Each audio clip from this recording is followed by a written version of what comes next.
since Trump is in office, he signed, 100 different executive orders.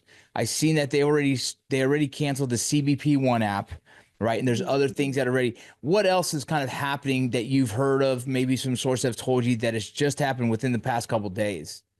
Well, so the whole thing about mass deportations isn't happening yet. We're seeing like a regular flow of deportees come across the border. But in Tijuana, they opened up, I think over the last, like, I would say 4 months, uh, around 5 or 6 new migrant shelters opened up, just, bracing for that possible flow of deportees coming in. Um, and, Mexico, Claudia Sheinbaum has kind of wavered, but on her stance on receiving the deportees, especially deportees that are not Mexican nationals. But I think right now, like her latest stance has been like, yeah, like we'll take them in essentially, and we have the migrant facilities, and there's a new app even for Mexican nationals who, if they get deported, they basically click an emergency button. This was put in, I think, right when CBP One was canceled. But it essentially alerts your emergency contacts, and then also the shelters and any resources along border towns that you've been deported and that you're coming back. So they're kind of trying to put in these resources. I think the mass deportations are causing quite a lot of panic in the Mexican federal government, but we're not seeing that yet. More than anything, I think the designating cartels as FTOs is causing more panic. And keep in mind, it's not really causing panic that I know of. And speaking with sources within cartels, they're kind of like, my dick is bigger than yours type of mentality, and they're not too worried about it. But looking at, the border relations, I think something that's going to start to worry people is once these deportations, if they start to ramp up, not Mexican nationals being deported, but perhaps Venezuelan nationals that are part of Tren de Aragua.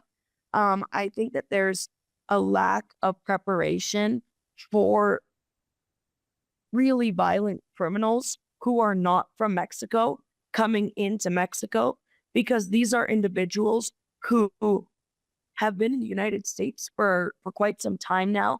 They've gotten used to a certain amount of money over there, a certain amount of, I would say, even power within their criminal organization. And throwing those guys across the border into a place like Tijuana is just going to be a recipe for disaster. And it's something that I think Mexicans haven't really seen before.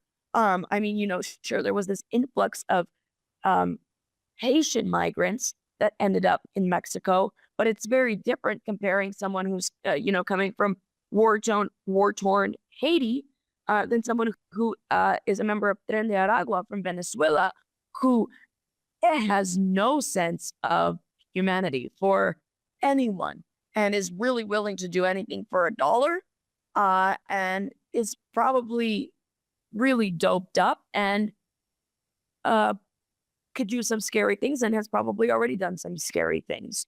So I think that's something that I'm kind of bracing myself to see what's going to happen, especially over the next couple of months. I think the CBP One app cancellation was kind of a shock for people because I don't think they were really expecting it to just like instantly shut down like that, Yeah. especially for migrants who were kind of rushing to get to the border. And then you get there and the night Charlie, it doesn't exist anymore. You don't have an appointment. You can't Yep. make an appointment. But it's going to be really interesting to see what's going to come. And I'm a little bit skeptical about the whole mass deportations because Trump has always been really loud about secure the border, build the wall, deport everyone. But, Biden and Obama deported way more people during their administrations than Trump did. So it's really hard for me to say. Yeah, it's going to be interesting. I mean, a lot of the changes that they made from the top, from a border czar to as well as a new chief to just multiple different levels of changes from the top in the border space. I'm very curious to see what that looks like.